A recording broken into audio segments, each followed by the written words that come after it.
है आपका। आप देख रहे हैं हमारा खास शो विशुद्ध राजनीति। मैं हूं आपके साथ गुलविश। इस शो के जरिए बिना लाग लपेट एकदम निष्पक्ष रहकर हम आपको रूबरू कराते हैं राजनीति की हर छोटी बड़ी खबर से। तो चलिए शुरू करते हैं विशुद्ध राजनीति। महाराष्ट्र के अमरावती से बीजेपी सांसद नवनीत कौर राणा ने हाल ही में AIM प्रमुख असदुद्दीन ओवैसी और उनके छोटे बेटे अकबरुद्दीन पर बयान किया और कहा कि अगर हैदराबाद में 15 सेकंड के लिए पुलिस हटी तो पता नहीं चलेगा कि दोनों भाई कहां गए। छोटा बोलता है कि पुलिस को 15 मिनट हटा दो, तो हम कि क्या कर सकते हैं। छोटे को मेरा कहना है, देखो 15 मिनट लगेंगे, छोटे हैं, और हमको सिर्फ 15 सेकंड लगेंगे। राणा का ये बयान अकबरुद्दीन की 2013 में दी गई स्पीच का जवाब माना जा रहा है, जिसमें उन्होंने कहा था कि अगर 15 मिनट के लिए पुलिस हटा दी जाए तो हम 25 करोड़ मुसलमान 100 करोड़ हिंदुओं को खत्म कर देंगे। जिसके बाद अब इसी बयान पर AIM प्रमुख असदुद्दीन ओवैसी का बयान सामने आया।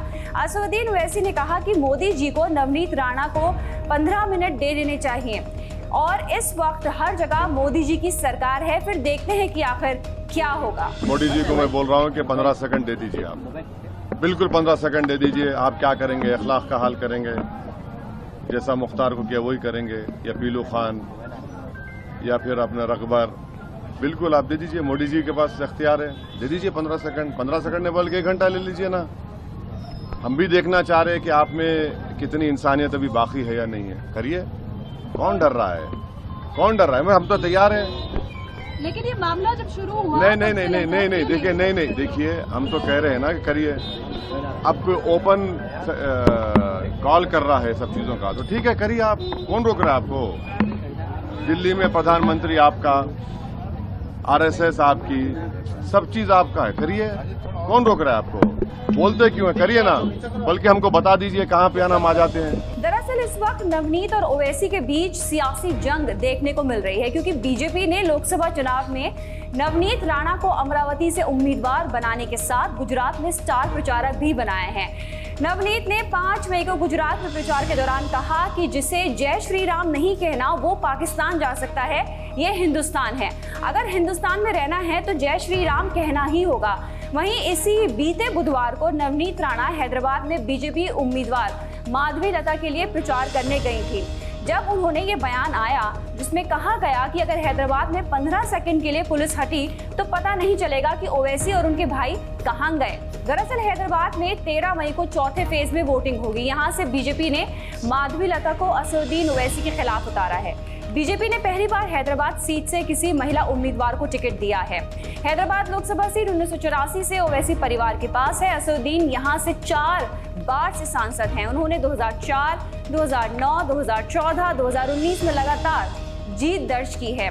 उनसे पहले उनके पिता सुल्तान सलाउद्दीन ओवैसी 1984 से लगातार यहां से सांसद रहे हैं। हैदराबाद क्षेत्र में 7 विधानसभा सीटें हैं। AIM के पास गोशा महल को छोड़ के सभी 6 सीटों पर उनका कब्जा है। इसमें बहादुरपुरा, चंद्रयान गुट्टा, चार मीनार, गोशा महल, कारवा, मलकपेट और याकतपुरा शामिल हैं। बहुजन समाज पार्टी के नेता आकाश आनंद ने गाज गिरने के बाद पहली बार अपनी चुप्पी तोड़ी है। आकाश आनंद ने सोशल मीडिया पर बयान जारी करते हुए मायावती को बहुजन समाज का आदर्श करार देते हुए आदेश को फिर माथे पर रखने की बात कही है। इसके साथ ही उन्होंने कहा कि समाज के लिए अंतिम सांस तक लड़ता रहूंगा।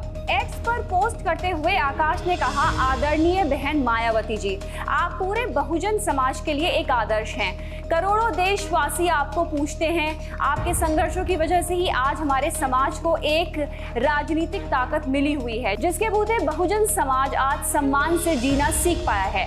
आप हमारी सर्वमान्य नेता हैं। आपका आदर्श सिर माथे पर है। और मायावती के भतीजे आकाश आनंद ने आगे लिखा, भीम मिशन और अपने समाज के लिए मैं अंतिम सांस तक लड़ता रहूंगा। जय भीम, जय भारत।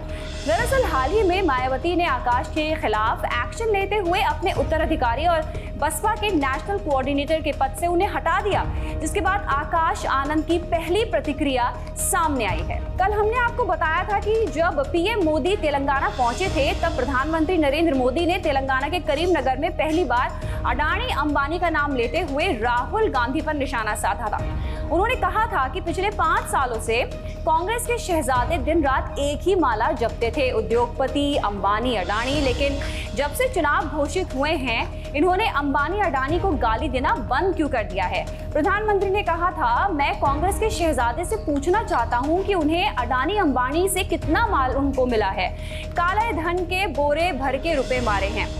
कांग्रेस पार्टी को चुनाव के लिए उन उद्योगपतियों से कितना माल मिला है? क्या टेम्पो भरकर माल पहुंचा है?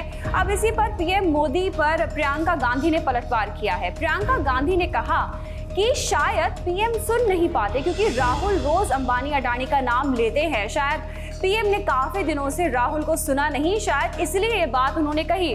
राहुल गांधी ने पीएम को अडानी अंबानी का नाम लेने पर मजबूर किया है। देखिए, ये लग रहा है कि मोदी जी भी मजबूर हो गए इन नाम को लेने पे। और जो उन्होंने कहा है कि राहुल जी ने नाम लेना बंद किया, ये भी एकदम गलत है। रोज रोज तो राहुल जी नाम ले रहे हैं, रोज रोज बात कर रहे हैं इसके बारे में। मुख्यमंत्री योगी आदित्यनाथ ने इंडियन ओवरसीज कांग्रेस के पूर्व अध्यक्ष सैम पित्रोदा के नस्ली बयान को लेकर कांग्रेस पर निशाना साधा। उन्होंने कहा कि कांग्रेस ने देश को 1947 में बांटा, इसके बाद वो जाति, धर्म और भाषा के नाम पर देश को बांटते रहे हैं। कांग्रेस को इस बयान के लिए देशवासियों से माफी मांगनी चाहिए। कांग्रेस की बांटो और राज करो की जो नीति है,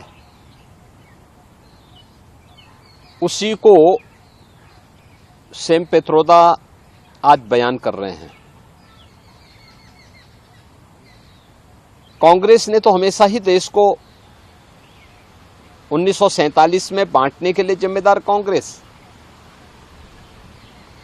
सत्ता प्राप्ति की अतिलिप्सा, 1947 की भारत के विभाजन की त्रासदी